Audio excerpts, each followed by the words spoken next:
아가서 1장 1절 솔로몬의 아가라. 우리 서론적으로 해서 선연구 발표에 대한 것을 살펴봤기 때문에 본문 중심으로 해가지고 또 우리가 먼저 언급됐던 그런 그 순서에 의해서 한번 살펴보도록 하겠습니다. 나중에 그 나눠드린 자료에 솔로몬 아가의 모티브라고 기록되어 있는 게 있어요. 이스라엘 역사를 통해 가지고 하나님께서 지금 속성을 드러내신 거기 때문에 아마 역사서에 하나님의 사역에 대한 걸 우리가 확인할 필요가 있는데, 이스라엘 백성들은 아브라함한테 언약을 받았지만 이들이 애굽에 내려가서 400년 동안이나 종로로 서다가 출애굽이 되어졌고, 그리고 광야 40년 생활이 끝난 뒤에 약속의 땅 가나안 땅에 이들이 들어와서 선민국가를 누리고 살게 되어진 그런 그 내용의 역사입니다. 그런데 가나안 땅에 들어와가지고 이제 우리 이 선민국가를 창건하고 분국하고 그 다음에 유수되어지고 그러나 다시 회복되어진 역사, 여기 우리 구약의 역사라고 이렇게 이야기를 했어요. 그 구약의 역사를 우리 예수님께서는 모든 구약이 당신에 대한 이것이 이야기다 이렇게 이야기를 하셨잖아요. 그렇기 때문에 지금 이 이스라엘 역사를 통해 가지고는 우리가 예수님에 대한 여기서 예수님의 이제 강탄, 예수 그리스도의 고난, 예수 그리스도의 죽으심, 예수 그리스도의 부활라고 하는 신학적 입장에서의 구약성경의 역사를 우리가 본 겁니다. 그래서 구약의 역사는 그냥 역사에 머무는 것이 아니라 그냥 단순한 인류 역사에 대한 이야기가 아니라 무엇인가 신학적으로 뭘 우리 예표를 해서 보여준다는 거죠. 거기 우리 예수님에 대한 예표적인 이야기였어요. 그래서 이 역사는 한마디로 하나님의 이야기입니다. 역사를 통해 이야기를 하신 건데, 그 이야기를 통해 가지고 우리 주님이 우리 하나님이 우리를 이렇게 섭리했다 하신다는 거구나 라고 하는 걸 우리 이제 확인하다 하는 거죠. 근데 이런 거를 다양한 시가서의 또 한 내용을 가지고, 시가서라고 한다면 보통 이제 선민국가의 초기 단계의 배경을 가지고 이 성경 전 역사를 이제 과거를 기반으로 해서 또는 다가올 미래를 예측을 갖다 하고 이렇게 해가지고 노래하는 거예요. 그 중에 우리가 이 아가서라고 하는 그 이야기는 노래 중에 노래라고 하는 그 이야기인데, 우리 솔로몬이 1000개가 넘는 그런 그 노래를 지었는데 그 노래 중에 노래라는 이야기입니다. 노래 중에 노래. 그래서 이 아가서를 통해 가지고 하나님이 어떠한 분인가라고 하는 그 속성을 드러내는데, 그것이 선택적 자비성이라고 이렇게 이야기를 했어요. 그러니까는 이 하나님께서 이미 창세전에 선택과 유기라고 하는 이 선택과 유기라고 하는 예정을 이루시는 사역이기 때문에 모든 사람들이 다 사랑하는 대상이 되는 게 아닙니다. 또 아담에게 언약을 했었을 때 그것이 무조건 언약으로 해가지고 아담의 모든 후손들이 그걸 누리고 살 수 있는 것이 아닌 거예요. 그 중에 어떤 자는 이제 그 영원히 멸망할 자리에다가 두시고, 그 중에 넷을 불러내가지고 예수 그리스도로 인한 예수 그리스도의 대속 사역을 통해 가지고 구원의 역사를 갖다 하심으로 해가지고 저기에 창세전에 선택되어진 모든 그런 그 하나님의 사람들을 하나님의 나라의 백성으로 살아가게 하시는 것이 이 우리 성경의 구조란 말이에요. 이걸 모르게 되면 우리는 이 선택과 유기라고 하는 하나님의 예정으로부터 성경을 풀어나가지 않으면 전부 이 과정 논리를 통해 가지고 하나님을 이해할 수밖에 없어요. 근데 우리 하나님에 대한 거는 제일 먼저 아버지의 뜻이, 여전히 아버지의 뜻이, 이건 창세전에 가지고 계셨던 뜻인데 이것이 하늘에서 이루어진 것처럼 이건 영원한 하나님의 사역이에요.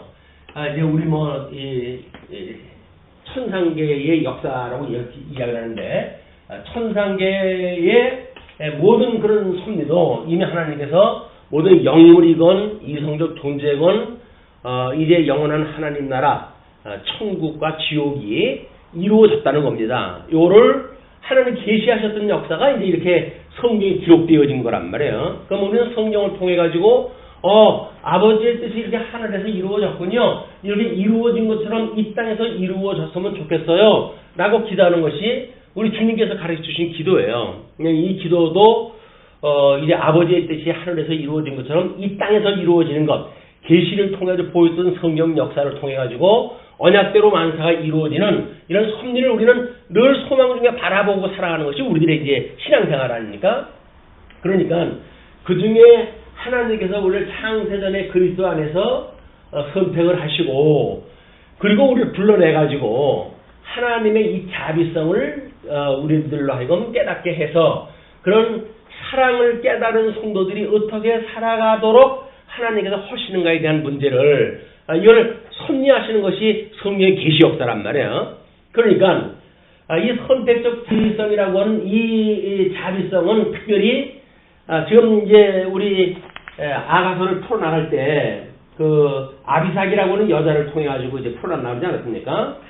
그럼 아비삭은 사랑하는 목자와 아마 결혼을 약속했던 그 목자가 있는데, 그 목자와 이별을 갖다 하고 그가 지금 왕궁에 이 다윗을 섬기기 위해 가지고 왕궁에 들어오게 되어진 거죠. 목자를 떠나가지고 왕궁으로 들어왔고, 그러나 그걸 이제 우리 아비삭에 대한 거를 다윗왕의 동료가 되어졌다 이렇게 이야기를 했어요. 그러나 다윗왕이 합방은 아니하고 이미 여기서 자기의 완전한 종이나 아내를 삼지 아니하고 다윗으로부터 노연하게 되어지는 그런 역사가 있게 되어지는데, 그것이 바로 솔로몬의 등극입니다. 다윗의 사망과 그 다음에 솔로몬의 등극. 솔로몬의 등극을 인해 가지고 그것이 창건되어진 나라를 보여주는 거예요. 다윗은 죽고, 그리고 솔로몬을 통해 가지고 이 역사를 이제 섭리가 다 해갈 텐데, 다윗의 궁녀로 있던 아비삭이 솔로몬의 창건의 역사를 다 목도하고 왕이 등극의 장면도 목도했다 하고, 그리고 이제 자기와 아도니아하고의 그런 갈등 관계 이런 것도 다 목도했던 거 아닙니까? 솔로몬에 의해 가지고 아도니아에게 팔려가지는 아니하고 솔로몬의 은혜를 따라 가지고 나중에 다시 노임을 받게 되어지는 것. 이것이 결국은 이 아도니아의 사건이 여기에 가게 되면 완전히 이제 이 포로로 돼가지고 모든 소망이 없어지는 겁니다. 그렇지만 이 아도니아의 사건을 통해 가지고 솔로몬이 아도니아를 제거시키고, 그리고 솔로몬이 자유를 줘요. 이 자유를 줘가지고 그동안 꿈속에서 또는 노래 속에서만 이야기했던 목자와의 이런 만남의 그 역사가 소개되어지는 것이 지금 아가서의 전체적인 내용이라고 이렇게 이야기를 했어요. 그러면은 지금 이런 역사적인 배경은 지금 이거를 모티브로 해가지고 과연 솔로몬은 무슨 이야기를 하려고 했었는가, 그것이 우리 아가서의 주제로 되어진 거예요. 그것이 1장 1절부터 2장 7절까지를 언약자손의 부르짖음이다. 그래서 언약자손의 부르짖음, 이 부르짖음이라고 하는 그것을 통해 가지고 애굽의 종로로 섰던 사람들이 이 열조의 언약을 기억하고 그리고 이제 부르짖는 그런 사건이 소개가 되어졌을 때, 하나님은 그를 불러가지고 이 광야 생활에서 이제 이들을 출애굽을 시키고 광야 생활을 통해 가지고 섭리를 다 하신 뒤에 솔로몬 왕국으로 하여금 여기를 부흥하게 하시죠. 그리고 번영하게 하시고, 그리고 언약자손을 분국되어져 있는 가운데서도 이들을 지켜주셔요. 지켜주시고 끝내 그들이 불순종으로 해가지고 선민국가 유수되어지는 사건, 이것이 5장서부터 6장까지의 그런 그 구조로 되어져 있어요.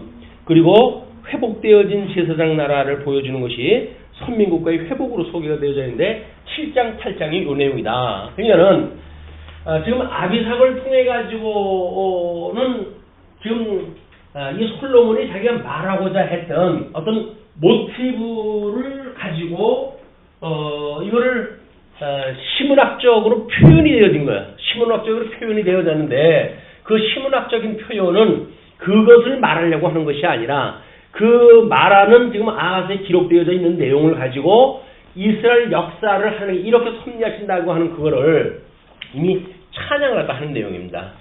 그러면 아니 솔로몬이 창건 시대 때인데 어떻게 북부 요새 회복의 역사까지 다 알고 있었는가라고 하는 이야기는 신명기를 통해 가지고 이미 하나님이 언약되어진 내용이거든요.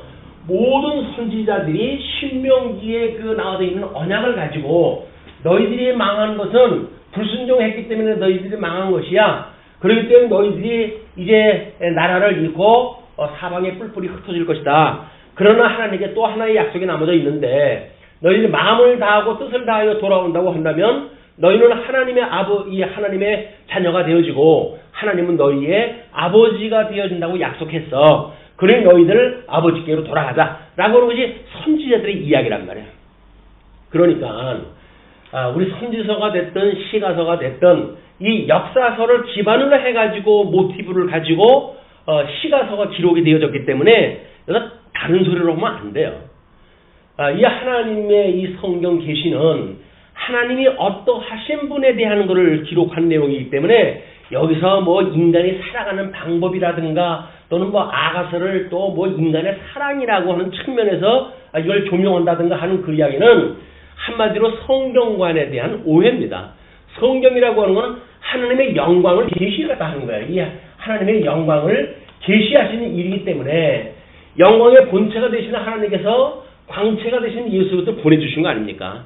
요거를 이제 우리는 메시아를 언약하시고 언약하신 대로 예수님이 오셔가지고 그리스도임을 증거한다라고 하는 것은 성경 구조가 되어져 있잖아요.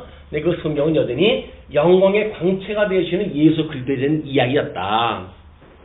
우리 요한복음에서 이야기를 하지만 우리가 어떻게 해야 하나님의 일을 다 합니까? 이렇게 이야기하니까 내가 보낸 자 예수를 믿는 것 그것이 곧 나의 일을 다 하는 거야.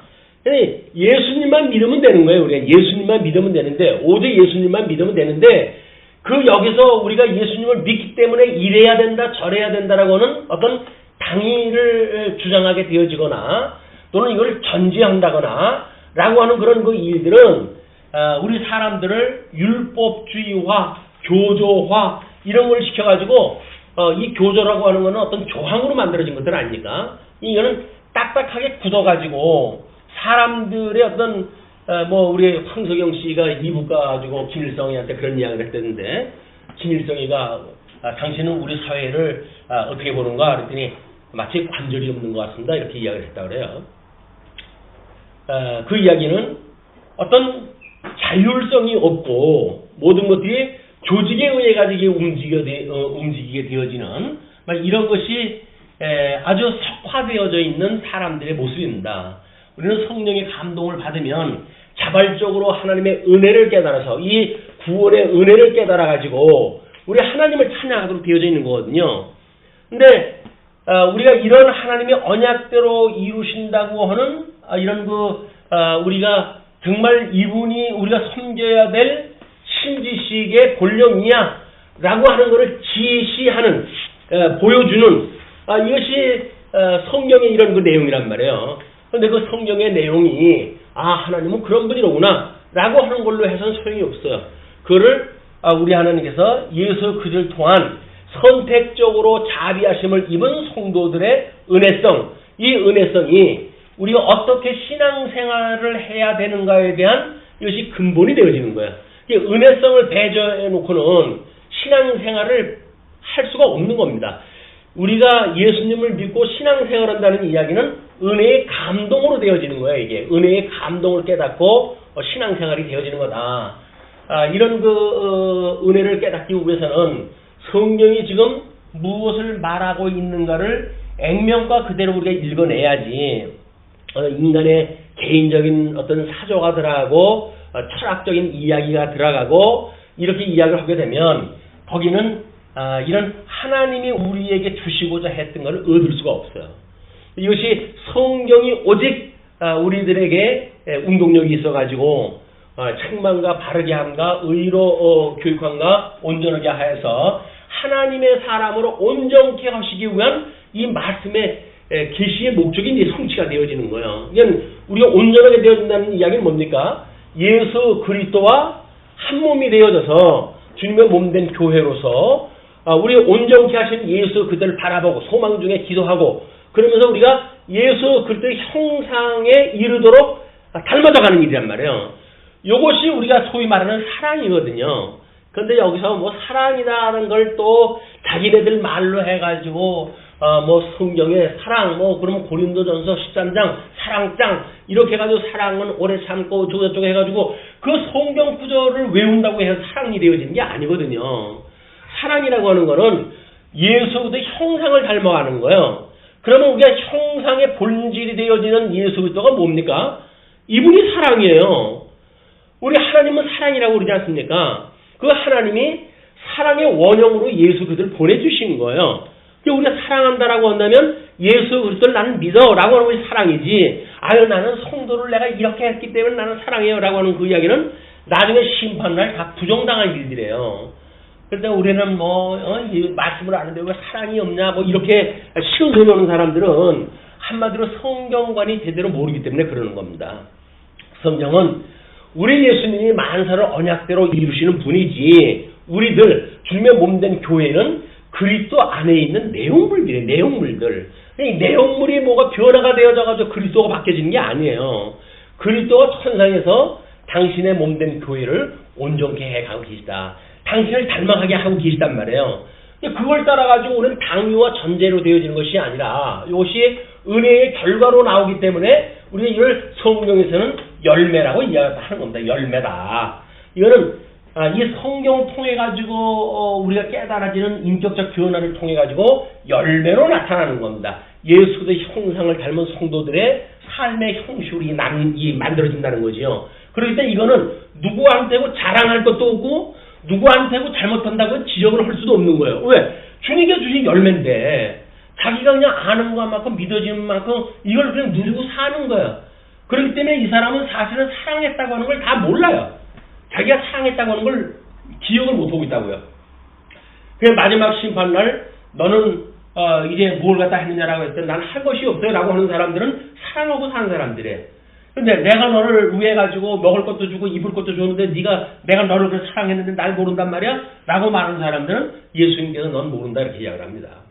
그러니까 그리스도 안의 사랑이라고 하는 그 이야기는 내가 기억하고 뭔가 지푸책에다 기록을 갖다 해내가지고 언젠가 그걸 내가 대가를 받으리라 라고 하는 그런 그 일들은 전부 이 당위와 전제로부터 만들어진 기본 윤리예요. 이게. 그냥 인간들 예수부터 바깥에 있는 사람들이 가지고 있는 윤리에서 만들어진 일들이다. 그리스도 안에 있는 윤리라고 하는 건 열매로 만들어지기 때문에 아니 그냥 선물로 준 건데 자기 선물 받아가지고 그럼 감사라고 은혜에 감사하면 됐지. 나는 많은 거 줬는데 넌 조그만 거 줬냐? 그래가지고 자랑을 그렇게 되나요? 자랑할 수가 없어요. 그냥 은혜로 받은 거기 때문에. 은혜로 받았던 이 사랑에 대한 그 열매를 또 조건으로 해가지고 자기를 기준으로 해가지고 너는 왜 이모공 사랑을 안 해? 라는 걸로 해서 비판할 수 없는 거예요. 그냥 우리는 다만 은혜의 감동을 가지고 내가 믿은 그 분량을 따라가지고 여기서 다른 사람의 본을 보며 살아갈 뿐입니다. 그냥 살아가시는 거예요. 그냥 우리 이 사랑을 보며 살아가는 거다. 그 사랑에 그래서 우리 고린도서 13장 제일 끝에 사랑의 결론이 뭐예요? 진리와 함께 기뻐하는 겁니다. 진리와 함께 기뻐하는 것이 사랑이지. 거기서 오래 참고 자비하고 온유하고 이런 거 일들은 예수 그리스도의 속성을 나타내는 어떤 부분적인 표현들이지 우리가 그렇게 하면 사랑이라고 하는 그 이야기가 아니에요. 근데 사람들은 그걸 노랫말로 붙여가지고 노래를 부르고 사랑은 오래 참고 이렇게 하니까 마치 자기 사랑하는 줄로 착각을 하는 거예요. 그거는 오히려 잘못되어지는 윤리로 빠지게 되어지는 거다. 그래서 성경을 통해가지고 하나님의 사랑을 깨닫는다는 이야기는 철저히 은혜의 감동을 가지고 살아갈 수밖에 없도록 하나님께서 우리를 포로를 만들어 가신 거예요. 사랑의 포로가 되게 하신 일이다. 그 사랑의 포로가 지금 이 목자와 비록 이별 갖다 해서 목자가 있을 적에는 뭐 생각도 못했던 환경의 변화 아닙니까? 왕조가 살게 되어졌으니까. 그럼에도 불구하고 목자를 끝내 못 잊는 이것이 은혜의 감동을 받는 사람의 이야기예요. 사랑을 깨닫는 사람의 이야기란 말이에요. 사랑을 깨닫는 사람이 요즘은 뭐예요? 배우자를 선택을 했을 때 뭘 조건으로 한다고요? 경제적인 조건이에요. 그렇다고 한다면 우리 이 아비삭이라고 하는 여자는 뭐 이 아비삭으로 보이지가 않고 여기서는 지금 우리 누구로 이야기가 되옵니까? 예. 그냥 술람미라고 하는 그 여인은 왕궁이 좋다든지 어떤 눈에 보이는 세계의 그런 가치를 높게 본다든지 하게 되면 그 목자 뭐가 그렇게 그리울 거예요. 잘됐다. 때는 이때다. 어떻게 이런 기회를 나한테 이 황금과 같은 기회를 나한테 주시다니 이것이 하나님의 은혜로다. 이렇게 이야기를 할 거예요. 그런데 끝내 그거를 아픔으로 노래를 갖다 하고 그러다 이제 솔로몬의 은혜를 입어가지고 놓여가지고 사랑하는 사람과 다시 만나게 되어지는 이런 그 이야기를 했기 때문에 인간은 그런 사랑을 할 수가 없습니다. 그런 이 사랑을 할 수가 없고요. 그렇기 때문에 그냥 이거를 극화한 거예요. 심리학적으로 이렇게 표현하다 한 거예요. 왜? 절대적인 하나님의 사랑이 아니면 인간 세계에서는 있을 수 없는 사랑이란 말이에요. 그걸 지금 이야기를 한 거예요. 있을 수 없는 사랑을 기건 솔로몬이 이야기를 하면서 내가 있을 수 없는 사랑을 기록을 했다 한 것은 절대적인 하나님의 사랑을 표현할 방법이 없기 때문에 이렇게 한 거야 라는 내용 아닙니까? 그럼 거기서 하나님이 우리를 그렇게 사랑하셨군요 라고 이야기를 해야 되는데 그래? 나도 그럼 불같은 사랑을 할 것이야 라고 이야기를 하는 그 이야기는 저 지옥 뜨거운 데서 아마 얼마큼 뜨거운지 모르겠어요. 뜨거운 사랑을 갖다 한다는 것이 그 지옥구덩이에서 하는 사랑의 그런 인간 말종들이 행하는 사랑의 모습이다. 여기서 지금 술람미를 통해 가지고 계시되어지는 것은 인간들이 할 수 없는 사랑을 심리학적인 표현을 해가지고 하나님이 우리를 이렇게 사랑하셨다라고 하는 걸 설명한 내용이다. 이렇게 보셔야 아가에 대한 이 아가서에 대한 우리가 알 듯 모를 듯 그래도 막연한 어떤 인간의적 이런 그 육체적 이런 사랑에 대한 감각을 혹시 여기서 흉내를 내려고 한다거나 또는 어떤 힌트를 얻고자 한다거나 이런 몰상식한 모든 그런 그 기대를 아주 처음서부터 묵살을 시켜버려야 돼. 묵살을 시켜버려야 돼. 그래가지고 오직 하나님의 사랑만을 우리가 노래할 수 있는 이런 걸로 이야기를 해야 혹자들이 아가서를 엉뚱하게 풀어가지고 우스갯거리를 만드는 이런 것들을 우리는 이 잘못되어진 그 전철을 밟지 아니한다. 이렇게 되어진 이야기입니다. 자, 그래서 아마 그 나눠드린 거에 보시게 되면 그 시가서를 통해 기록된 하나님의 속성에 대한 것이 기록되어져 있잖아요. 되어졌는데 거기에 우리가 이 선택적 자비성이라고 이렇게 이야기를 했으니까 이 적에 대한 설명을 밑에다 했어요. 그 적이란 주로 추상적인 뜻이나 동작, 상태 따위를 나타내는 서술성 한자어 명사 뒤에 붙어서 그런 성질을 띈 그런 거예요. 이것도 속성, 성질의 일부의 속성, 그런 속성을 띈 그런 그 이야기죠. 그래서 그런 명사를 만드는 일을 뜻한다. 이러한 뜻으로 하나님의 내재적인 공유적 속성에 대해 설명을 했다. 하나님은 영원하신 하나님은 이 자비, 절대적 속성을 가지고 계셔요. 택한 백성들에 대한 절대적인 사랑인 이런 자비성을 가지고 계신데 그런 절대적인 사랑이 이 계시세계 속에 살아가는 인간들하고 과연 무슨 상관이 있을까요? 그것이 바로 내재되어진 선택되어진 사람들을 통해 가지고 사랑을 깨닫게 하신다는 거예요.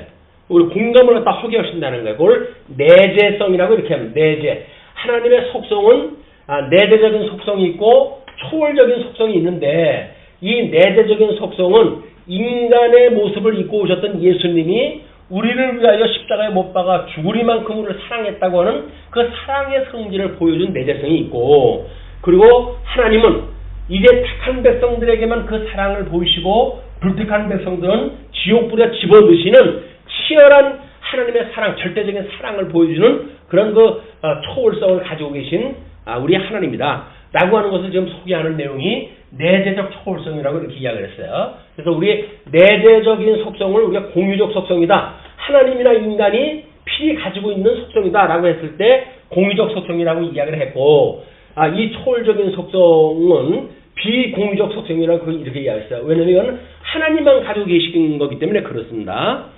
그렇게 해가지고 이제 하나님의 속성에 대한 걸 이야기를 했고, 이제 뭐 아도니아에 대한 생애는 나중에 이제 유수에 대한 상황을 설명했을 때 그때만 이제 들으시는 것이 좋지 않을까 이렇게 싶습니다. 그다음에 이제 아가서 강론에 보게 되면 아가서 구조 옆에다가 그 아비사이라고 하는 뜻은 부친이 표류하다 또는 실수의 아버지다라고 하는 뜻을 가지고 있는 뜻이었는데, 수냄 출신의 일사갈 여인이었다. 그리고 다이당의 노년에 수종들던 여인이었고, 솔로몬이 후계자로 지목되는 것을 보기도 하고, 그다음에 아도니아가 아내로 취하려다 하다가 솔로몬에 의해 사살되어진 사건을 목도하고 은혜를 입은 그런 그 사람이라고 하는 걸 소개를 갖다 해드렸어요. 그래서 지금 우리 본문으로 들어가지고 솔로몬의 아가다라고 이야기했다 했는데 그 내용이 조금 길게 설명이 되어져 있습니다. 그래서 우리 솔로몬은 하나님 앞에서 인간으로서는 전무후무한 지혜를 받았죠. 그래서 초목과 짐승, 새, 기어다니는 것, 물고기 등에 대해서 논하기도 했어요. 이건 우리 아담을 하나님께서 에덴으로 이끌어 들이시고, 그리고 흙으로 만들었던 모든 짐승들을 에덴 동산을 끌어들이시죠. 그때 그 아담이 전부 이름을 정해줬어요. 그 이름을 정해줬다는 그 이야기는 모든 피조물들을 속성을 파악을 하고 다스릴 수 있는 통치 능력이 있었다는 걸 이야기하는 겁니다. 그런 것처럼 지금 지혜를 받았던 솔로몬도 그런 모든 자연물에 대한 것들을 논하기도 했고, 삼천의 자문을 말했고 일천다섯의 노래를 지었다. 근데 본절에서 노래하는 뜻하는 아가라는 것이 히브리어로 해가지고 노래 중에 노래를 의미하는데, 이는 솔로몬이 지은 많은 노래 중에서 최고의 가장 아름다운 노래라는 뜻으로서 흔히 히브리인들이 어떤 것을 최상급 또는 최고를 나타낼 때 쓰는 관용구적 표현이라고 이렇게 이야기를 합니다. 그래서 다른 그 강론하고는 다르게 이런 오해를 불식시키기 위해 가지고 주석을 많이 함정을 갖다 했어요.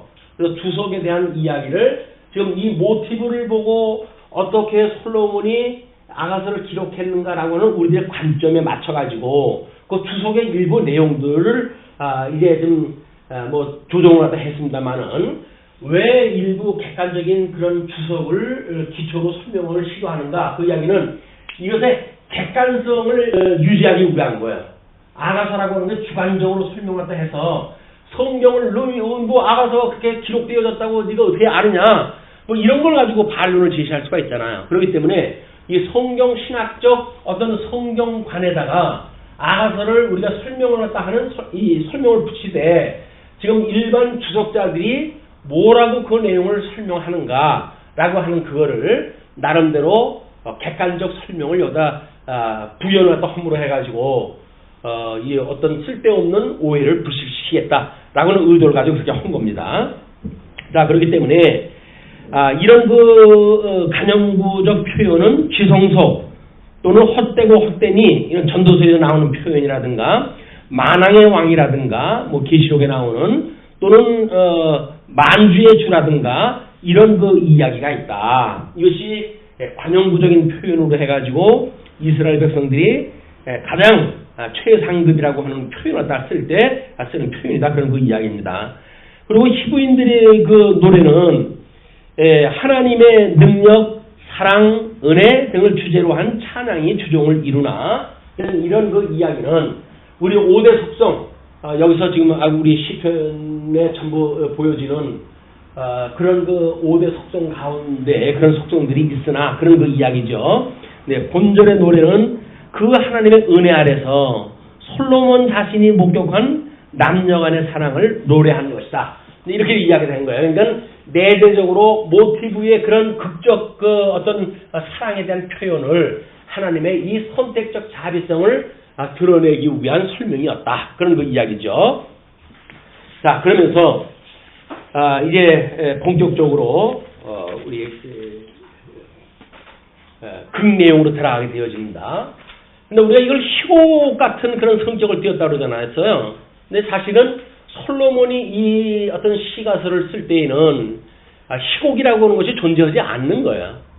그냥 우리는 다만 그 희곡이라고 하는 성격을 가지고 후대에 그 만들어진 희곡이라고 하는 어떤 그 극의 구성 조건이라든지 방법이라든지 이런 걸 통해 가지고 솔로몬이 쓴 아가서를 읽어내는 거지 이때의 희곡이 있었다는 이야기는 아닙니다. 그런 걸 우리가 또 오해를 하게 되면 희곡이 이때서부터 있었어라고 그러면 다른 사람들이 또 문제를 삼아요.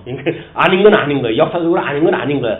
다만 우리가 지금 솔로몬이 기록했던 아가서를 희곡적인 요소를 가지고 이 본문을 이해하는데 유리하기 때문에 그렇게 해석을 하는 것뿐이다. 이렇게 보시면서 1장 2절로 4절을 보시게 되면 자기를 사랑하던 자를 그리워하며 그 사랑을 간청한 내용이 소개가 되어져요. 그걸 우리가 이 열조와의 언약을 하셨던 하나님에 대한 이야기라고 이야기를 했습니다. 여호와 하나님께서 지금 열조와의 언약을 기억을 했는데 이스라엘 백성들이 지금 어떤 극한 가뭄을 피해가지고 애굽으로 내려갔다가 그렇기 때문에 지금 애굽에 400년 동안이나 종류로 되어진 거 아니에요. 그냥 지금 우리가 여기서 이야기하고 있는 1절에 대한 이야기는 그 1절 가운데에 가로없는 일본이 언약다선의 부르짖음이라고 이렇게 이야기를 하지 않았어요. 그러니까 그 가로없는 일본의 모든 내용들은 애굽에서 이 사람들이 지금 어떠한 고통을 받고 있는지 어떤 거를 사모하고 있는지라고 하는 이 애굽 내에서의 이들의 모든 희극과 비극과 이런 소망과 이런 내용들을 우리가 다시 갖다 해내야 되는 거예요. 그래서 성경 구절을 그런 거를 뽑아가지고 이 여기서 지금 말하고 있는 술람미가 노래했던 내용들은 이런 심정을 가지고 애굽의 종으로 타고 있는 사람들의 심정을 우리가 어떻게 이해하는가. 사실 애굽에서 400년 동안 있었던 이야기는 성경에 밝혀진 데가 없어요.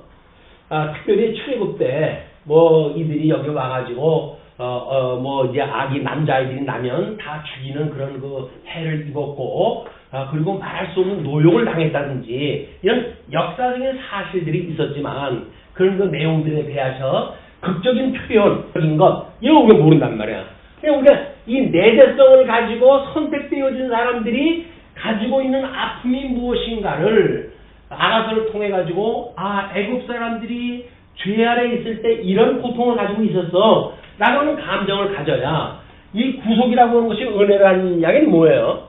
우리가 얼마나 이 아담으로부터 이제 그 아담의 불순종으로 인해 가지고 죄 중에 잉태되어졌고 죄 중에 출생되어졌다고 하는 시편 기자의 고백처럼 우리가 얼마나 수많은 그런 그 부분들을 죄 아래 있는지에 대한 절치절치하는 이런 그 마음이 아니면 은혜를 찾아낼 수가 없습니다. 한 번 구원받았는데 그거 가지고 그럼 됐지 이렇게 이야기를 하기 때문에 우리가 지금도 여전히 우리가 우리에게 죄진 자를 사하여 준 것처럼 우리 죄를 사하시고 우리를 시험에 들게 하지 마시고 우리를 악에서 구원해 주세요. 기도의 내용이 뭡니까? 그러니 결국은 성도들의 모든 기도 내용이 그거예요. 구원에 대한 이야기란 말이에요. 근데 우리는 구원 한 번 받았다고 해가지고 다시 구원해달라고 하는 이야기는 다 잊어버리고 살잖아요. 그렇기 때문에 우리가 어떠한 죄성을 가지고 있는가를 끊임없이 묵상하는 것이 은혜를 우리가 깨닫는 아주 중요한 일이란 말이에요. 그냥 신약 성경은 끊임없이 우리의 죄를 지적을 해요. 그러니까는 성경이 우리의 이 교훈과 책망과 바르게 함과 의로 교육에게 합당하다는 이야기는 우리들이 이 죄를 가지고 있기 때문에 책망을 하는 거거든요. 그리고 우리 예수 그리스도가 우리에게 어떻게 은혜의 선물로 주셨는지 이걸 다시 회복함으로 해가지고 하나님 앞에 신앙생활을 유지하게 되어지는 거란 말이에요. 그것이 아니면 신앙생활은 그냥 당위와 전제로 되어진 것처럼 그냥 종교 행위로 전락되어지기가 쉽습니다. 종교 생활은 할 수가 있죠. 다른 사람들은 액세서리로 뭐 어디 이력서 안에 종교가 뭡니까? 라고 기독교입니다. 라고 하는 어떤 액세서리를 가지고 있는지는 모르겠지만 그거는 그리스도하고 아무 상관이 없는 거야. 우리가 얼마나 이 허다한 죄 가운데 있는지에 대한 죄성을 깨달아야 하나님의 은혜를 깨달을 수가 있고, 그리고 구원을 받았지만 여전히 우리가 이 육체의 소욕을 인하여서 육체의 정욕과 또는 뭐 이생의 자랑과 또는 이 안목의 정욕과 이런 걸로 인해 가지고 우리가 얼마나 미혹을 당하고 있는지 현실 파악이 안 된다고 한다면 여전히 여기서는 맛있는 거 먹고 사는데 우리가 이 마음을 빼앗기게 되어져 있어요. 우리가 치심이라고 이렇게 이야기하는데, 정말 우리가 하나님 앞에 마음을 빼앗기는 일이 무엇인가? 세상에 가도 눈에 보이는 걸로 해서 이게 전부 빼앗기는 거 아닙니까? 이로부터 우리가 어떤 그 죄라고 하는 것이 끊임없이 밝혀져야 돼. 오늘은 내가 어떤 그 육체의 정욕을 따라 살았는지, 또는 그 안목의 정욕을 따라 살았는지, 이생의 이 자랑거리를 위해서 살았는지, 이런 것들이 파악이 안 되고 무슨 의미를 말합니까? 그게. 우리 예수 그리스도가 그 사단의 세 가지 시험을 받고 그걸 이겨내셨던 분이기 때문에 끝내 십자가에 죽으셨지만 사망 것을 이기시고 부활하신 분 아닙니까? 그럼 우리 예수님 따라서 우리가 예수님 오시는 날, 재림 오시는 날, 주님과 더불어서 영원한 생명으로 부활한다는 이야기는 뭐예요? 그 시험에서 이기는 자들이에요, 여기서. 그것이 시험에 들리게 하지 마시고 이 악에서 우리를 구원해 주세요라고 하는 기도에 답을 얻은 사람들이 여기서 영원한 생명으로 부활받는 거다. 여기서 그런 생각 없이 살면서 여기에 가리다 나가는 건 거짓말이에요. 아니 혹이나 모르는 사람들, 그냥 예수님이 우리의 구속주예요 라고 하는 아주 기본적인 어떤 그 복음만 들은 사람들은 때에 따라서 그런 사람들은 여기서 갈 수가 있었는지 모르죠. 그런데 이미 우리는 너무 많이 알았어요. 이제 너무 많이 알았기 때문에 이 유대인들한테 예수님 뭐라 그래요? 우리가 언제 로마인의 죄였었나? 우리가 언제 죽었었나? 뭐 이런 그 이야기를 할 때 뭐라 그러니까? 너희들이 살았다고 하니까 너희들 죄가 그대로 있는 거야. 너희들이 본다고 하니까 너희들 죄가 그대로 있는 거야. 그러잖아요. 그 여기서 하나님의 은혜를 그들은 본다고 생각을 하는 거야. 우리 그들이 믿는 그 하나님에 의해서 지금도 은혜로 살아가고 있다고 믿고 있는 거니까. 그럼에도 불구하고 예수님이 그들을 정죄한 것은 그들이 본다고 하는 그것이 예수 그리스도 이 영광의 광채를 갖다 본 것이 아니라 눈에 보이는 세계를 갖다 봤기 때문에 죄가 그냥 있다, 그 이야기거든요. 우리도 마찬가지죠. 예수님으로 인해서 주님의 몸된 교회 사다 하는데 여기서 우리가 우리는 이제 하나님의 뜻을 갖다 잘 알고 있어요. 하나님 나처럼 우리가 그걸 볼 수가 있나요? 내가 하나님을 마주 보는 것 같이 봅니다 라고 우리가 자고 올는지 모르겠어요. 근데 그런 그 자고는 끝내 죄가 그대로 있다는 이야기입니다.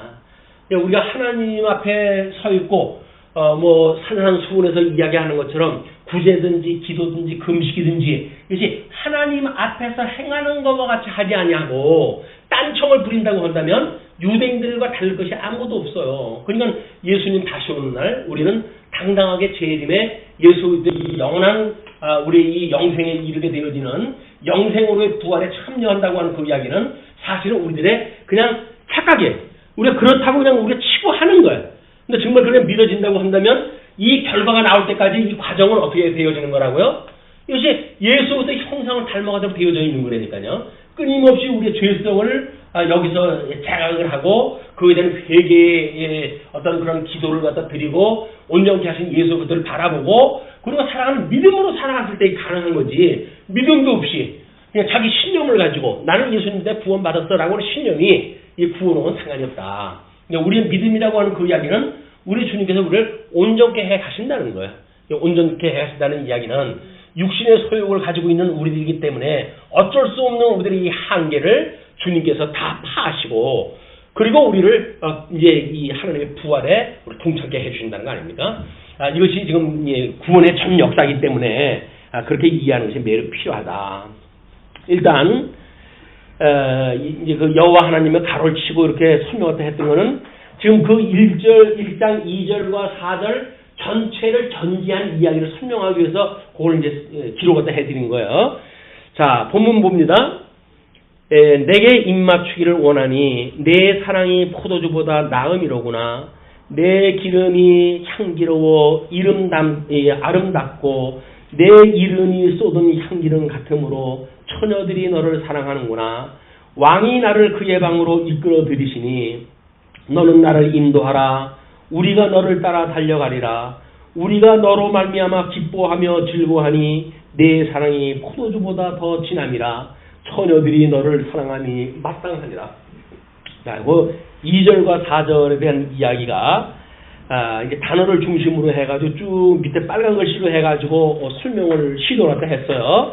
자, 그러면 이게 내게 입맞추기를 원한다. 그런 그 이야기가 입맞춘다는 게 사랑의 증표 아닙니까? 사랑의 증표인데 아마 그 대표적인 이야기가 누가복음 15장 18절로 24절 탕자의 돌아오면서 보여주는 아버지와 아들의 입맞춤의 이야기가 아닌가 이렇게 생각이 들어서 누가복음을 소개해드렸어요. 그래서 내가 일어나 아버지께 가서 이르기를 아버지 내가 하늘과 아버지께 죄를 지었사오니 지금부터는 아버지의 아들이라 일컬음을 감당하지 못하겠나이다.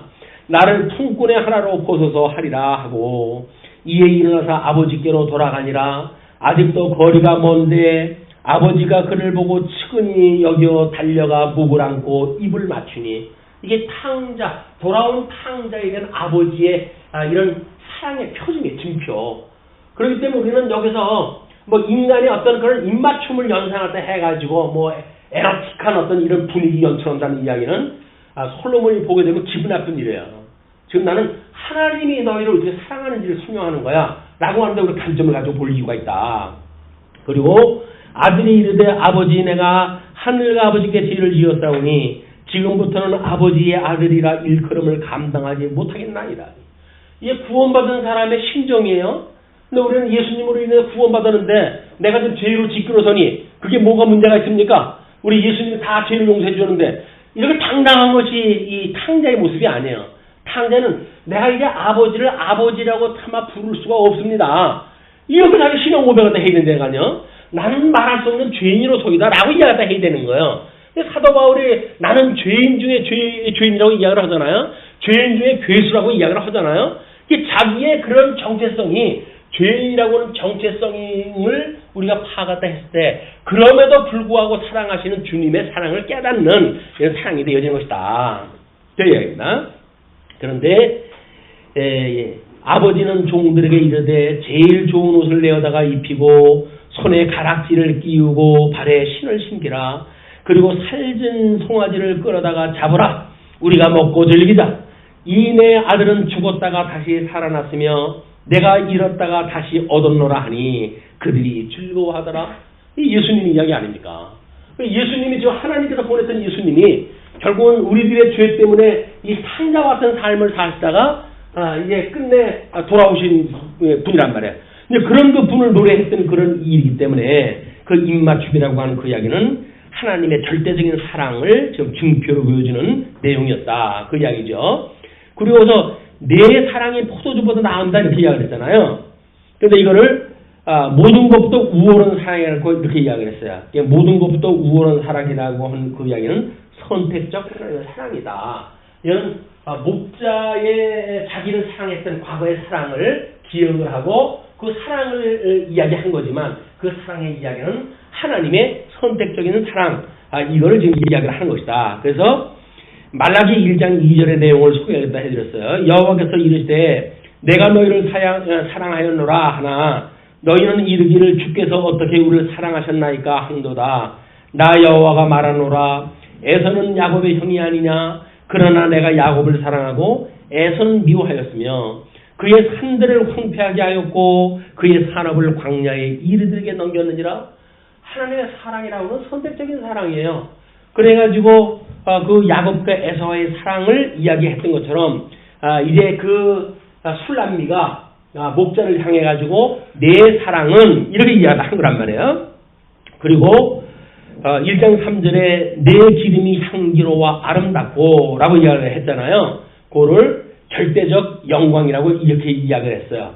어떻게 보게 되면 삼위일체 하나님 중에 성부 하나님의 속성을 예표했다고 보여줄 수가 있는데 그 기름이라고는 감람나무 열매를 따가지고 이제 짜낸 식물성 기름으로 다양하게 그 사용된다고 합니다.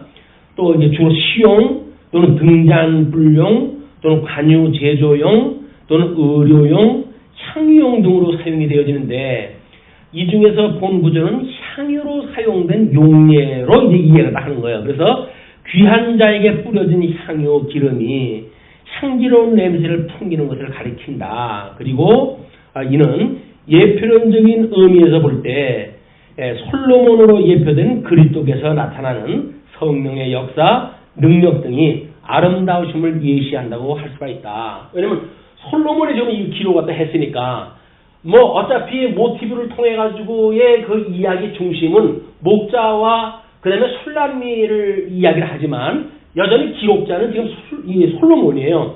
솔로몬이 이제 그 내 기름이라고 하는 그 이야기는 자기의 그 영광을 연상을 하고 좀 목자를 향해 가지고 그 술람미가 그렇게 표현을 했다고 지금 글을 갖다 기록을 한 거죠. 그러므로 우리 고린도 후서 2장 12절에서도 이런 말씀이 있어요. 우리는 구원받는 자들에게나 망하는 자들에게나 하나님 앞에서 그리스도의 향기니 이 사람에게는 사망으로부터 사망에 이르는 냄새요 저 사람에게는 생명으로부터 생명에 이르는 냄새라. 누가 이 일을 감당하리요? 우리는 수많은 사람들처럼 하나님의 사랑을 혼잡하게 하지 아니하고 곧 순전함으로 하나님께 받은 것 같이 하나님 앞에서와 그리스도 안에서 말하노라. 우리 그리스도 성도가 그리스도의 향기가 되어진 것처럼 이 여자는 목자에게 내 기름의 향기 그걸 지금 이야기를 한 거란 말이에요. 그래서 지금 거기서 이야기했던 내 기름이 향기롭고 아름다웠다. 그 이야기는 내가 너만을 바라볼 수밖에 없도록 너는 나에게 사랑을 보여준 사람이다. 그런 그 이야기죠. 자, 그러면서 이제 또 그 1장 3절 뒷부분에 보게 되면 내 이름이 쏟은 향기름 같으므로 라고 하는 표현이 나오잖아요. 그래서 이제 성경에서 이제 그 이름이라고 하는 것이 뭐 하나님도 하나님의 이름을 계시하시는 거 아닙니까 이것이? 마찬가지로 아담은 하나님께서 이끌어내렸던 짐승들의 이름을 붙여줬잖아요.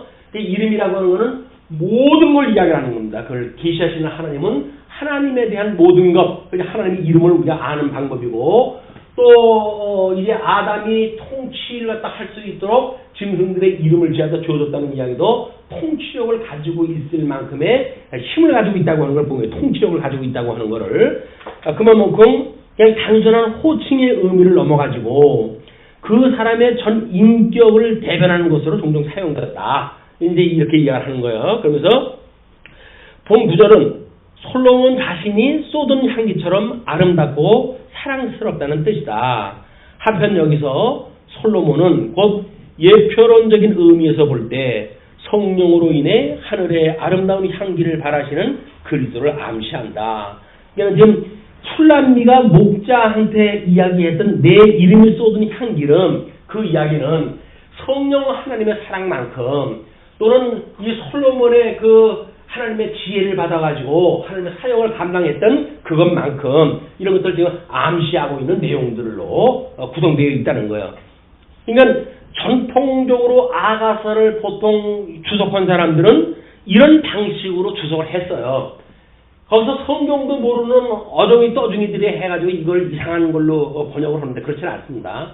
일부러 지금 이 주석의 내용을 착실하게 소개해드리는 것은 일반 보수의 신학자들이 얼마나 성경을 나름대로 논리라든가 뭐 역사적 배경이라든가 또는 2인극이냐 3인극이냐라고는 오해는 있어 왔지만 여전히 그 본문이 말하고자 하는 것은 무엇인가라고 하는 것을 잘 설명을 해왔고 연구가 되어왔다. 그렇기 때문에 버릴 것이 없다는 거예요. 우리는 그런 걸 수용을 하고 어떻게 그런 걸 우리들이 알고 있는 것과 접목을 시켜가지고 더욱 풍성한 이야기를 만들어내는가. 하나님의 그런 속성을 드러내는 걸로 읽어내는가가 우리에게 주어진 숙제라고 보여집니다. 그래서 뭐 우리 아까도 읽었지만 고린도 후서에 대한 이야기 히브리서 1장 3절에 보시게 되면 이런 이야기가 있죠.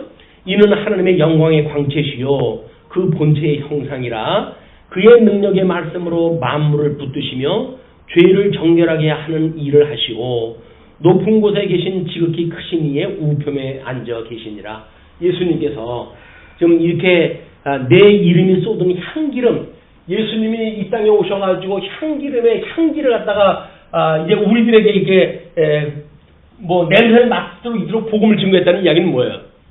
것이 바로 하나님 보좌 우편에 계셨던 예수 그리스도의 속성을 그대로 지금 소개하는 내용이라는 거죠. 그리고 이제 후반절에 처녀들이 너를 사랑하는구나 이렇게 이야기했어요. 이거를 이제 우리가 성경을 읽을 때에 참 보고 싶은 대로 코에 걸면 코걸이고 귀에 걸면 귀걸이로구나 이런 생각이 들어요. 이인국으로 설명을 하는 사람들도 이걸 다 설명을 해요. 여기 주석자들도 전부 이인국 중심으로 해가지고 이제 번역을 한 것들이거든요. 그럼에도 불구하고 그 갑절에 대한 이야기는 제대로 뭔가 이야기를 하는데 어울리지 않는 이제 그런 해석이 간혹 따라붙는 거는 이인극이냐 삼인극이냐라고 하는 어떤 이야기나 또는 역사적 배경이 뭔가는 생략되어져 있는 것으로부터 이런 오해가 있기 때문에 그렇습니다. 자, 그런데 그거를 지금 모든 민족의 흠모 대상이라고 이렇게 이야기를 했잖아요. 이거를 우리 성령께서 어떻게 깨닫게 하신 이야기인가에 대한 이야기인데 주석에서는 이렇게 설명을 합니다. 처녀들은 아직 결혼하지 않은 순결한 젊은 처녀들을 뜻하며 이건 문자적인 이야기예요. 본 구절에서는 술람미 여자와 대화하는 예루살렘 딸들을 가리키는 것으로 보인다. 한편 이 단어는 6장 8절에서 예루살렘 왕궁의 시녀들을 가리키는 말로도 사용되었다. 예표론적 의미에서 이들은 신랑 대신 그리스도를 사모하는 순결한 성도들을 예시한다. 그러니까 명제적으로 보이는 예표적으로 우리가 예수를 그리스도로 예표한 내용이야 구약은 라고는 전제로부터 대강을 기록하게 되면 모든 이야기는 이 결론에 도달하잖아요. 어떤 주석으로 하더라도 결론을 그걸로 쓰게 되면 우리들이 보는 거고 다르지 않은 것처럼 보여요. 그러나 지금 여기에서 그 이야기는 한번 이렇게 우리 그 흠모의 대상을 로마서 10장 19절 보시게 되면 그러나 내가 말하노니 이스라엘이 알지 못하였느냐 먼저 모세가 이르되 내가 백성 아닌 자로서 너희를 시기하게 하며 미련한 백성으로서 너희를 노엽게 하리라 하였고 우리가 이 다른 사람들을 구원함으로 해가지고 택한 백성들이 어떤 그런 시기심을 인해 가지고 하나님을 깨닫는 이런 사역을 갖다 해가시는 사역이 소개가 되어져 있잖아요. 또 출애굽기 7장 3절을 보시게 되면 내가 바로의 마음을 강팍히 하고 나의 표징과 나의 이적을 애굽 땅에 많이 행하리라마는 바로가 너희를 듣지 아니할 터인즉 내가 내 손을 애굽에 더하여 여러 큰 재앙을 내리고 네 군데 내 백성 이스라엘 자손을 그 땅에서 인도하여 낼지라. 내가 내 손을 애굽 위에 펴서 이스라엘 자손을 그 땅에서 인도하여 낼 때에야 애굽 사람이 나를 여호와인 줄 알리라 하시매 모세와 아론이 여호와께서 자기들에게 명령하신 대로 곧 그대로 행하였더라. 이거는 애굽 백성들도 알게 하셔요. 이게 그냥 너희들이 몇 번 시도하다가 그만두겠다고. 그런데 내가 강박해 해가지고 이렇게 하는 이유가 뭐냐면 너희들이 그걸 봐가지고 이제 너희를 인도해낼 때 애굽 사람들이 비로소 내가 여호와인 줄 알게 하기 위해서 그러는 거야 라고 하는 이야기를 그걸 어떻게 이야기를 한다고요? 모세와 아론이 그 일을 다 행해요. 또 그러니까 하나님께서 행하시는 섭리는 계시의 역사는 타짜와 불택자를 다 동원하다 해가지고 역사가 섭리해 가십니다. 그 중에 택한 백성들은 예수 그리스도를 믿는 믿음에 거하게 하시고 그렇지 않은 자는 계시의 도구를 쓰시다가 다 버려버리는 거예요. 막 그런 거를 극적으로 보여주는 사건이 또 이제 여호수아 2장 8절에 소개가 되어지는데요. 또 그들이 눕기 전에 라합이 지붕에 올라가서 그들에게 이르되 말하되 여호와께서 이 땅을 너희에게 주신 줄 내가 아노라.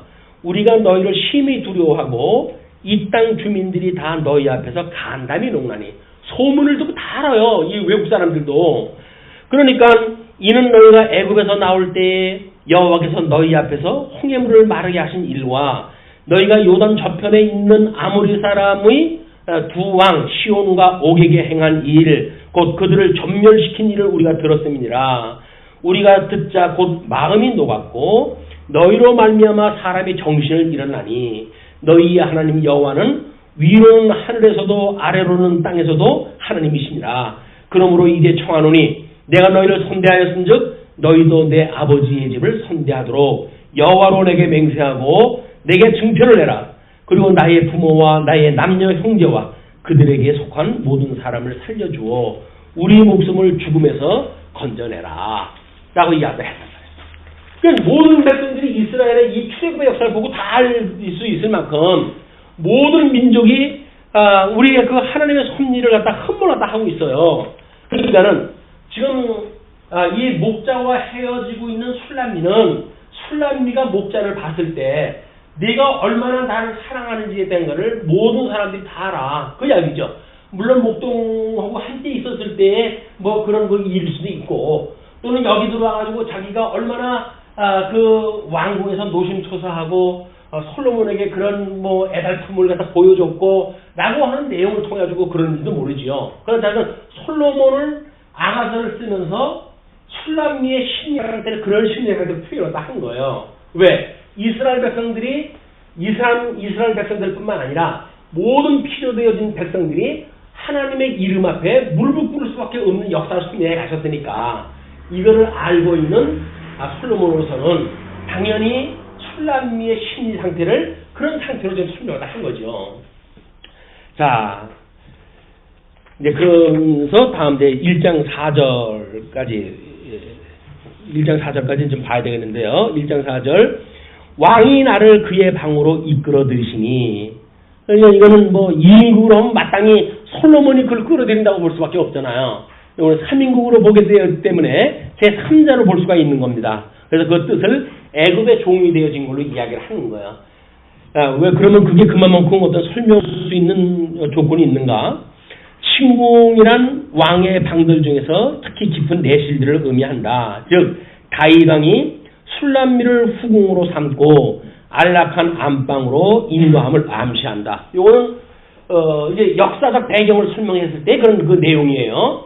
그러면 이것에 대한 지금 모티브를 깨달았던 이 솔로몬으로서는 이 내용을 애굽 왕이 이스라엘을 종으로 삼게 되는 장면을 좀 소개를 한 거란 말이에요. 뭐 가뭄을 피해가지고 갔던 사람들 아닙니까? 자, 그러면 출애굽기 1장 8절에 이렇게 설명이 되어 있어요. 요셉을 알지 못하는 새 왕이 일어나 애굽을 다스리더니 그가 그 백성에게 이르되 이 백성 이스라엘 자손이 우리보다 많고 강하도다. 자, 우리가 그들에게 대하여 지혜롭게 하자. 두렵건대 그들이 더 많게 되면 전쟁이 일어날 때에 우리 대적과 합하여 우리와 싸우고 이 땅에서 나갈까 하노라 하고 감독들을 그들 위에 세우고 그들에게 무거운 짐을 지워 괴롭게 하여 그들에게 바로를 위하여 국고성 비돔과 라암셋을 건축하게 하였다. 종으로 삼게 되어진 거예요. 이제 처음에 요셉이 살았을 적에는 요셉의 총리로 있었을 적에는 대접을 받았죠. 극진한 대접을 받았고 저 라암셋이라고 하는 곳에다가 이제 처선을 해가지고 어떤 흩어지지 않는 민족의 그런 민족 정신을 가지고 나름대로 살아갈 수 있도록 되어져 있었지만 그 요셉을 모르는 왕이 등장을 하자 이스라엘 백성들을 종으로 삼기 시작을 했잖아요. 무거운 짐을 져가지고 결국은 이 왕궁 애굽의 그 제국이라고 하는 제국 앞에 철저하게 보호를 받으면서 먹거리나 해결하고 그저 아이들이나 번성을 시키면서 살 수밖에 없는 그런 삶을 애굽에 살았던 일들인데 그렇게 설명이 되어졌다. 자, 그리고 이제 1장 4절의 끝부분에 보게 되면 너는 나를 인도하라 우리가 너를 따라 달려가리라 라고 이야기를 했잖아요. 그것이 출애굽을 호소하는 사건이다. 물론 술람미는 여기서 내가 이제 다윗 왕궁으로 끌려가는 신세가 됐어. 그러니 네가 나를 빨리 구해줘 라고는 이야기할 수가 있어요. 그는 아하서가 문자적으로 우리가 이해를 했을 때 그렇게 보여지고 그 문자적인 거는 역사의 모티브를 가지고 이야기를 했기 때문에 그 역사적인 이야기는 출애굽을 애절히 기르는 이스라엘 백성들의 부르짖음, 우리 그 가로없는 일본의 주제가 언약에서는 부르짖음에 대한 이야기 아닙니까? 그 부르짖음에 대한 거를 지금 설명한 것이다. 그 이야기죠. 거기서 원문상으로 이제 본절의 맨 서두에 나온다고 그래. 그 이야기가. 근데 술람미 여인이 그의 사랑하는 연인 목동에게 사랑을 고백하면서 인도를 소망하는 내용이다. 성경에는 이와 유사한 말로 하나님의 사랑이 그의 백성들을 인도하시는 표현이 두 군데가 나온다. 그래서 예레미야 31장 3절이나 호세아 11장 4절을 이야기했다 해요. 그러면서 우리란 술람미와 또 함께 있는 흠모하는 여인들을 가리킨다 이렇게 이야기했다 했는데 우리가 출애굽을 갖다 호소하는 사람들이니까 이제 우리는 그 구원에 대한 이야기를 갖다 했잖아요. 구원의 이야기 할 적에도 뭐라고 이야기하니까 로마서에 모든 피조물들이 하나님의 아들들의 구원의 때를 삼아온다고 그러잖아요. 우리는 우리만 구원받는 게 아니야 라고 이야기를 하지만 모든 자연들도 구속의 때를 기다리는 거야. 그리고 이 구속의 때가 이제 완성이 되어져야 세상 종말이 오기 때문에 저주받은 모든 자연세계도 구속을 갖다 기다리고 있다라고 하는 측면에서 성경 창세기 50장 24절을 한번 보시죠.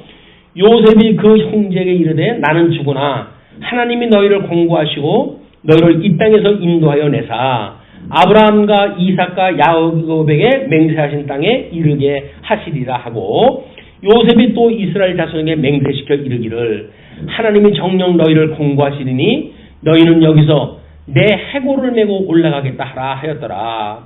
요셉이 110세의 죽음에 그들이 그의 몸에 향 재료를 놓고 애굽에서 입관하였더라. 그 땅에서 죽을 요셉 또한 출애굽을 갖다 이걸 사모했단 말이에요. 이건 뭐 그때 시간을 가면서 4대가 지나가도록 400년이 4대가 넘지요. 그러나 그 생육하고 번성하리라고 했던 언약의 말씀이 이스라엘 백성에서 이루어질 때까지 애굽에서 이루어질 때까지 모든 사람들이 구원의 그 때를 기다렸다. 그러니까는 지금 우리라고 하는 그런 그 이야기는 여기서 모든 백성들이 이야기가 될 수 있겠고 구원을 바라보는 사람들의 이야기일 수가 있다. 5절서부터 6절은 자신이 비록 미천하나 사랑받기에 합당한 자임을 변호하는 내용이라고 소개가 되어져 있어요. 이거는 우리가 크게 선택과 칭이라고 하는 그런 관점으로 보면 좋을 것 같습니다. 본문 보시죠. 예루살렘 딸들아 내가 비록 험무나 아름다우니 게달의 장막 같을지라도 솔로몬의 휘장과도 같구나.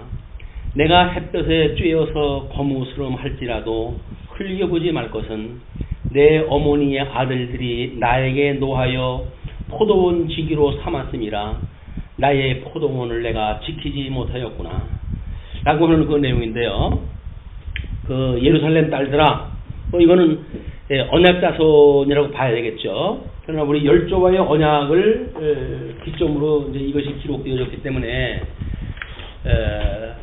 그냥 언약자손이라고 하는 그런 그 그림보다는 거기에서 나름대로 야곱의 아들들이라고 하는 왜냐하면 창세기 36장부터 소개되어지는 야곱의 약전에 대한 이야기이기 때문에 그 12아들로 되어진 구성되어진 그런 그 언약자손을 이제 이야기해야 될 필요가 나오게 돼서 그래요. 그러면 물론 그 주석에서는 아마 이제 딸들로 번역이 되는데 여러 번 그게 나오고 애굽에 이제 이거를 애굽에서 거주하면서 여호와를 사모하는 언약자손을 가리킨다. 한편 예표론적인 의미에서 이들은 신랑 대신 그리스도를 사랑하는 교회의 성도들을 암시한다. 그런 걸로 이야기를 했기 때문에 여기서 소개한 내용하고 지금 이제 마찬가지예요. 네. 여전히 그 화자는 술람미 여인이에요.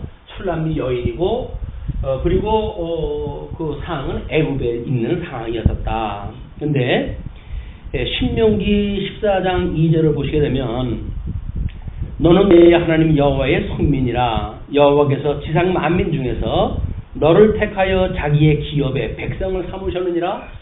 이 이스라엘 백성들한테 특별히 하나님께서 언급을 하시는 예루살렘 딸들에 대한 이런 그 자녀들을 그렇게 설명하다 한 거죠.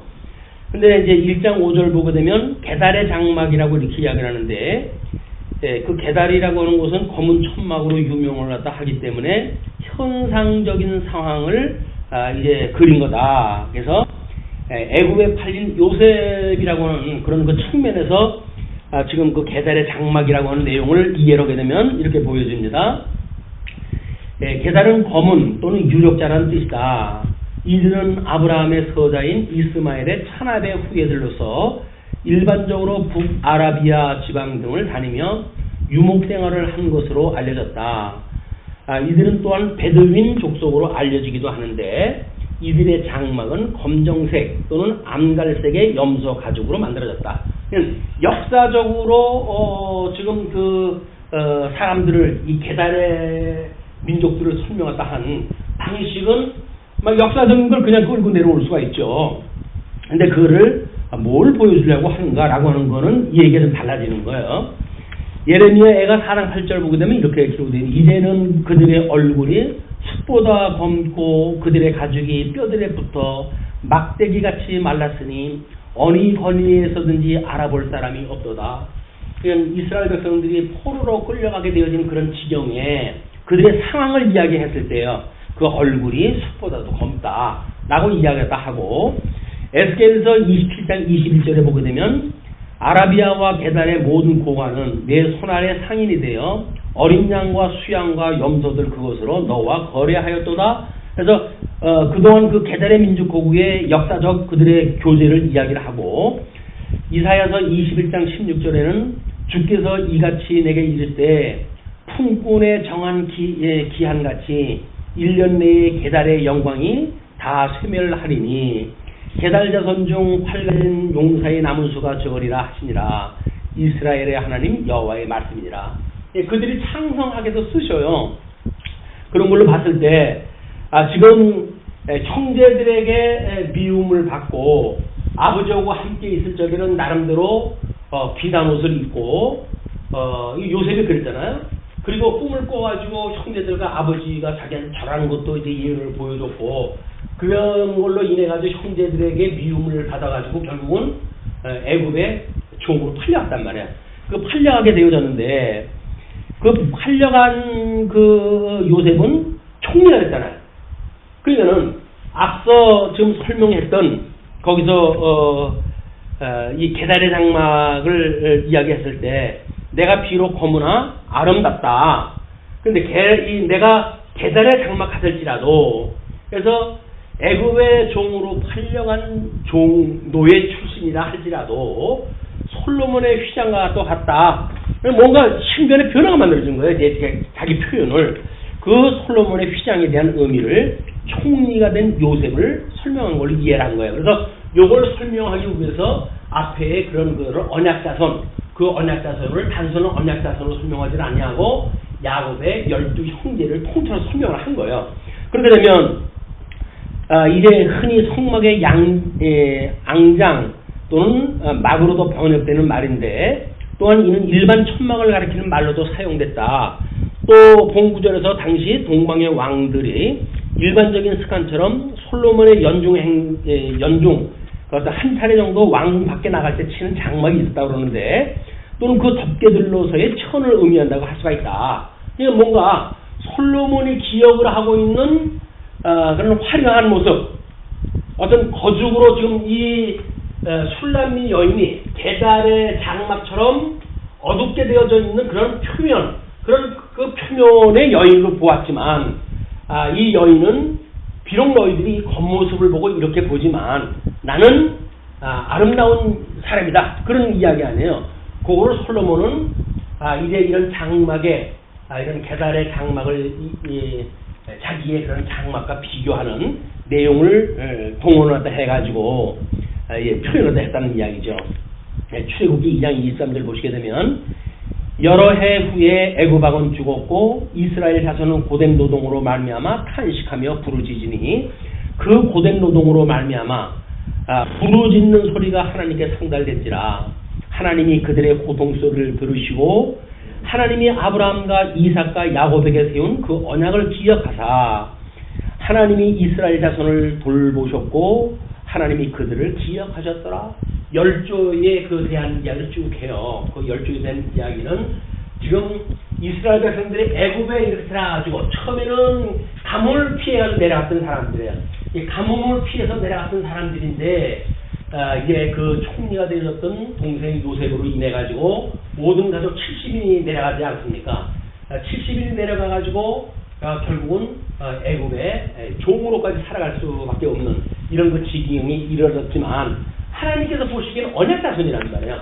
이 언약자손이기 때문에 게달의 장막같이 있는지 부른다 할지라도 이는 솔로몬의 솔로몬의 휘장 같다. 이제 이렇게 설명을 했다는 거죠. 그러면서 1장 6절에 내 어미의 아들들에 대한 걸 이렇게 이야기를 합니다. 1장 6절 내가 햇볕에 쬐어서 거스름할지라도 그 이야기는 계달의 장막같이 되었을지라도 그런 그 이야기죠. 흘겨보지 말 것은 내 어머니의 아들들이 나에게 노하여 포도원 지기로 삼았기 때문에 이렇게 이야기를 했잖아요. 그러니까 지금 본서에서 술람미의 아버지에 대한 언급은 한 번도 없고 그리고 다만 그녀의 어머니에 대해서만 이제 몇 번 언급이 되고 있고 이런 이유로 혹자는 그녀의 아버지가 죽었고 또 술람미는 어머니와 오빠들과 함께 살았던 것으로 보는데 그러나 일부 학자들은 이 오빠들이 술람미의 어머니가 재혼하여서 다른 아버지에게서 낳은 배다른 오빠들이거나 또는 사촌 오빠로도 본다.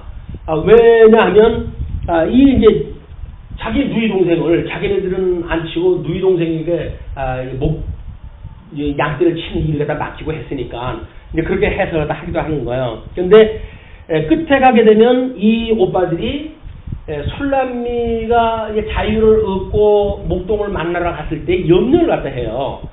그런 걸로 보아가지고는 뭐 배달이기 때문에 뭐 그렇게 하는 것이 아니라 그냥 뭐 이렇게 여기서 이야기했던 주경학자들이 이야기했던 것처럼 배달하는 오빠이나 사촌 오빠처럼 그렇게 그런 걸로 굳이 해석을 할 이유는 없다.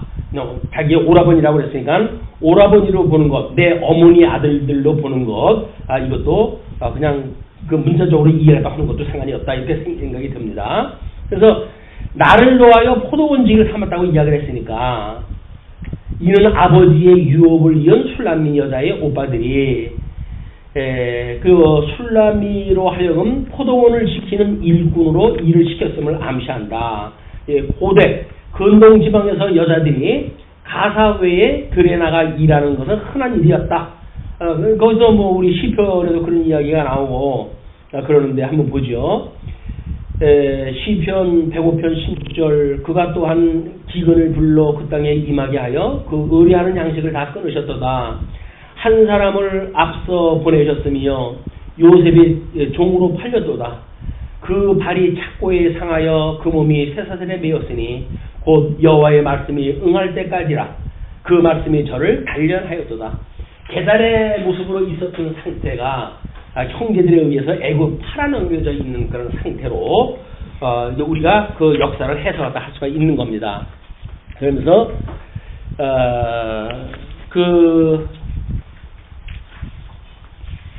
우리 교재 6쪽을 보시게 되면 출애굽기 2장 16절 미디안 제사장들의 7달이 있었더니 그들이 와서 물을 길어 구유에 채우고 그들의 아버지의 양떼에게 먹이를 먹이는데 그러니까 그때 여자들이 양떼를 치는 일이 흔히 있었다. 또는 뭐 이제 야곱이 삼전지대에 갔을 때 아반의 그 누이들도 양을 치는 그런 그 일로 인해 가지고 함께 있었던 일들도 있죠. 그러니까 그게 특별하게 못된 짓을 했다 뭐 이렇게 하는 것이 아니라 뭔가 현실적으로 얼굴이 계달의 여인처럼 계달의 장막처럼 보일 수 없는 환경을 좀 설명한 거다. 그 계달의 장막처럼 보일 수 있는 이스라엘 백성들 언약자손들의 그런 그 모습은 요셉이 비록 언약자손이지만 애굽의 종으로 풀려갔던 그런 그 모습 때문에 그랬다. 그러나 이 솔로몬의 휘장같이 총리가 되어져 가지고 이스라엘 백성 이 가뭄에서 모든 자기네 가족들을 다 구원해내는 역사가 이루어지지 않습니까? 이것이 그런 그 솔로몬의 휘장 같다라고 하는 내용으로 지금 솔로몬은 그걸 그렸다 그런 그 이야기죠. 그러면서 나의 포도원을 내가 지키지 못하였구나 라고 이야기했다 하는데 그거를 가나안에서 떠나게 되어진 사건을 이야기를 하는 거예요. 왜냐면 만약에 70일을 초청하다 해가지고 가뭄을 피했는데 그러질 아니하고 그들이 그 언약되었던 가나안 땅 적과 꿀이 흐르는 땅에 아버지가 그냥 산다고 한다면 애굽에 내려오지 않은 일 아니에요. 그런데 그걸 초청하다 했기 때문에 이제 애굽의 종이 되어졌단 말이에요. 물론 그렇게 해야 이 아담으로 인해 가지고 상쇄되어진 백성들이 죄 중에 살아가는 걸 모형적으로 보여주는 그림이기 때문에 그럴 수밖에 없는 사건이에요. 그러나 이제 술람미가 오빠들의 포도원을 돌보느라고 자신의 포도원을 미처 돌아볼 여유가 없었다는 그런 그 뜻인데, 한편 예표론적인 의미에서 볼 때 이는 야곱의 형제들이 기근을 피하려 하나님의 언약하신 가나안에서 애굽으로 내려간 사실을 뜻한다. 이건 대해서 그렇게 붙인 거예요. 그래서 마치 자기의 그런 그 밭은 제대로 지키지 갖다 못하고 오라버니의 밭을 갖다 본 것처럼 이야기를 했지만, 그거는 자기 이스라엘 백성들을 초청 갖다 했을 때 언약 다솜에도 불구하고 애굽으로 데리고 왔던 그런 그 내일들을 이제 설명한 것이다. 왜냐하면 히브리서 11장 24절을 보시게 되면 믿음으로 모세는 장성하여 바로의 공주의 아들이라 칭함받기를 거절하고 도리어 하나님의 백성과 함께 고난받기를 잠시 죄악의 낙을 즐기는 것보다 더 좋아하고 그리스도를 위하여 받는 수모를 애굽의 모든 보화보다 더 큰 재물로 여겼으니 이는 상주심을 바라봄이라. 그냥 애굽 땅에서 자기가 총리가 되어졌다 할지라도, 비록 솔로몬의 휘장같이 되어졌다고 할지라도 그걸 자랑하고 싶지가 않은 거예요. 이스라엘 백성들의 구원의 역사 막 그런 거는 나중에 이제 모세가 출애굽을 와서 보게 되면 애굽의 그런 모든 배고픔에 대한 해결이라든가 이런 것들을 다 초월해가지고 출애굽이 되어지니까 그렇게 설명을 한 거죠. 그리고 출애굽기 2장 11절에 보시게 되면 모세가 장성한 후에 한 번은 자기 형제들에게 나가서 그들이 고되게 노당하는 것을 보더니 어떤 애굽 사람의 한 히브리 사람 곧 자기 형제를 치는 것을 본지라 좌우를 살펴 사람이 없음을 보고 그 애굽 사람을 쳐 죽여 모래 속에 감추니라. 이튿날 다시 나가니 두 히브리 사람이 서로 싸우는지라 그 잘못한 사람에게 이르되 내가 어찌하여 동포를 치느냐 하매 그가 이르되 누가 너를 우리를 다스리는 자와 재판관으로 삼았느냐? 내가 애굽 사람을 죽인 것처럼 나도 죽이려느냐? 모세가 두려워하여 이르되 일이 탈러되었도다. 바로가 이 일을 두고 모세를 죽이고자 하여 찾는지라 모세가 바로의 낯을 피하여 미디안 땅에 머물며 이제 우물 곁에 앉았더라. 이건 자기가 애굽의 왕자로 있었는데 그 지위를 제대로 이제 찾지를 못하고 끝내 미디안 강령 도망가게 되었던 신세, 그런 그 신세도 내 포도를 지키지 못했다라고는 자괴감을 요셉이 가지고 있던 감정을 모세의 그런 상황으로 빗대 봤을 때 충분히 그럴 수 있는 이야기다. 그런 그 이야기입니다. 자, 그 다음에 솔로몬의 우리 그 술람미의 마지막 그 이야기예요. 7절. 마음에 사랑하는 자를 찾으려면 어디로 가야 할지를 묻는다. 그걸 이제 모세의 소명이라고 이렇게 이야기를 했어요. 미디안 광야까지 갔잖아요. 그러니까 미디안 광야에 가 있는 모세가 끝내 하나님 앞에 소명을 받아가지고 이 이스라엘 백성들의 부르짖음에 하나님과의 그런 어떤 이야기가 진행이 되어지니까, 자 7절 본문을 보십니다. 내 마음으로 사랑하는 자야 내가 양치하는 곳과 정오에 쉬게 하는 곳을 내게 말하라. 내가 내 친구의 양떼 곁에서 어찌 얼굴을 가린 자 같이 되랴. 그냥 지금 이거를 그냥 아가서의 문자적인 내용으로 보게 되면 목동한테 하는 이야기죠. 그래서 내가 양치는 곳, 나하고 사랑을 나누었던 곳, 거기에 또 정오에 쉬게 하는 곳, 뜨거운 땡볕을 피하는 곳, 이런 곳을 네가 말을 갖다 해라. 그러면 내가 내 친구의 양떼 곁에서 어찌 얼굴을 가린 데 같이 되겠느냐. 그러면은 마치 남편을 버리고 애인을 버리고 이스라엘 다윗에게 좋은 자리에 찾아갔다며 라고 하는 걸로 해가지고 수치로운 여자로 내가 되고 싶지 않다. 그런 그 이야기죠. 그런 그 문자적인 이야기는 그 이야기인데, 그래서 그 의미를 한번 살펴보게 됐을 때 나의 양떼를 먹이는 곳, 이것이 이제 하나님의 자녀라고 하는 것으로 이제 설명을 했다 했어요. 이는 술람미 여자가 사랑하는 자를 그리워하여 함께 있고 싶어서 한 말이다. 여기서 양떼란 원문에는 나타나지 않으나 뒤에 먹이다라는 말에 의해서 유추된 번역된 것이다. 이는 구약에서 흔히 쓰는 상징적 표현으로서 사랑하는 목자가 돌보는 양떼, 즉 하나님의 자녀를 가르친다. 지금 술람미는 그렇게 이야기를 한 거죠.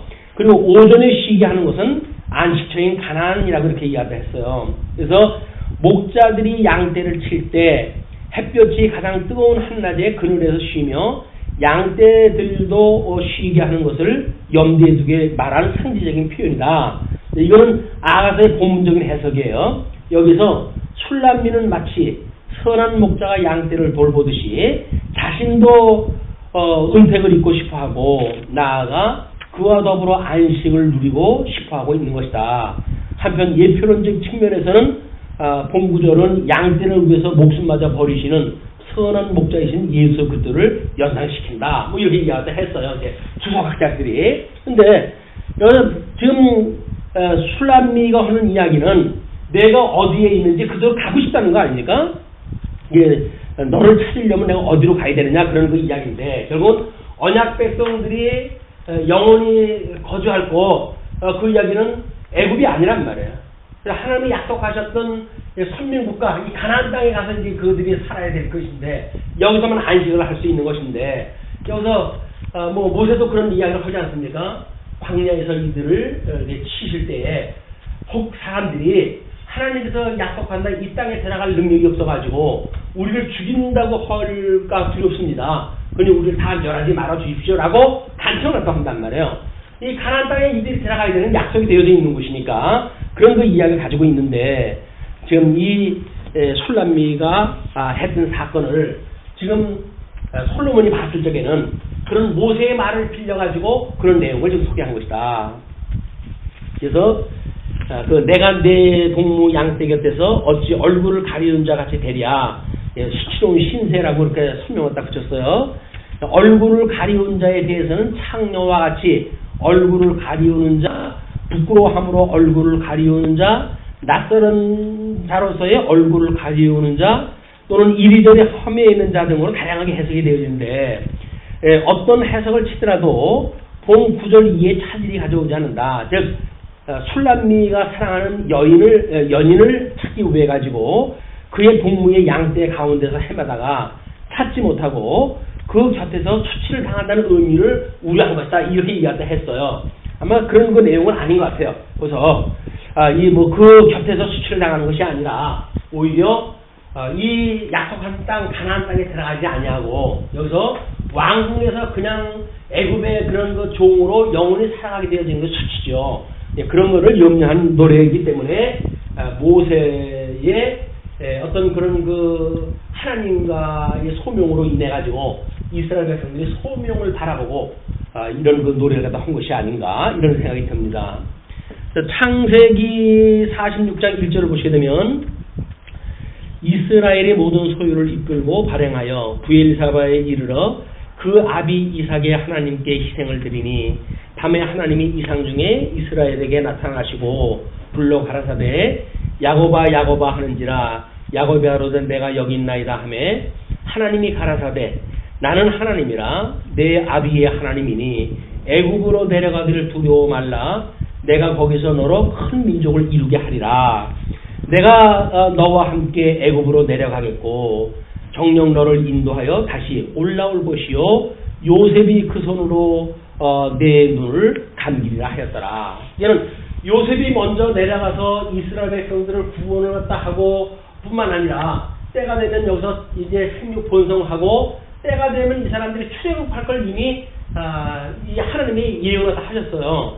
야곱이 이제 그 아방 삼촌집에서 다시 돌아올 때 이 약속되어진 걸로 인해 가지고 그 역사적 사건이 지금 아가의 이 하나님께 부르짖는 사건의 역사적 배경을 이루고 있다 전체가.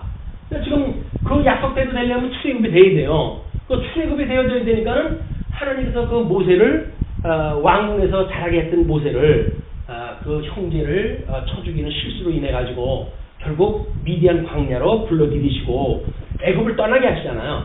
거기서 40년 동안 처가살이를 하게 하시다가 끝내 하나님이 그를 불러가지고 명령을 주시고 그래서 언약 백성들을 출애굽을 시키는 그 역사를 감당하게 하시는 이런 내용을 보게 됩니다. 그러니까 내가 너를 찾으려면 어디로 가야 되느냐? 목동이라고는 왕이 지금 함께 계시다라는 이 언약 자손이 있는 이제 이 선민나라인데, 선민국가인데, 선민국가 하나님 땅에 하나님이 약속하신 땅이니까 우리들이 이쪽으로 가야 되는데 지금 이 애굽에서 종노릇하고 있으니 내가 너를 만나려면 어디로 가야 되느냐.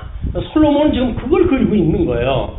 그러나 아가서의 문자적인 어떤 그런 그 이야기는 여기서 순전히 그 술람미가 목동을 향해 가지고 네가 어디 있는지를 알려주면 내가 그쪽으로 찾아가겠다. 내가 어떻게 너한테 너를 떠나가지고 다른 사람들이 너를 보고 마치 수치로운 여자로 내가 여김을 받겠느냐. 내가 너한테 가겠다 그 이야기죠. 아무리 지금 이 왕궁의 생활이 아주 화려한 생활이라 할지라도 나는 끝내 너를 이런 걸로 인해 가지고 너를 버리는 수치로운 여자가 아니야 라고 하는 걸 지금 이야기한 거예요. 이거는 역사적 배경과 아가서의 내용과 그리고 이것이 우리 실질적인 역사적인 그런 그 내용과 이런 너를 조화롭게 이걸 어떻게 분별하는가에 따라서 아가서의 내용은 철저하게 오실 예수로 된 이야기.